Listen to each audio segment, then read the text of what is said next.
Welcome to the Learning Pines YouTube. We hope this video helps. You pick a composed kicker and lock a tight corner target immediately. This reduces random keeper reads and gives you control. Once done, steady the left stick toward a specific spot.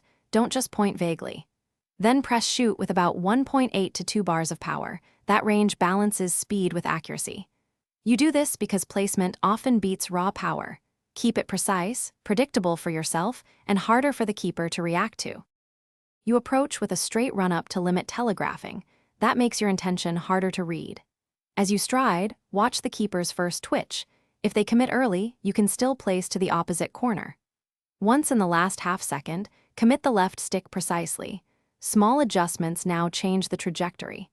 Make sure you keep a consistent shoot button press rhythm rather than frantically mashing, because consistent timing stabilizes shot accuracy and you finish by directing a low, well-placed shot toward the near or far post.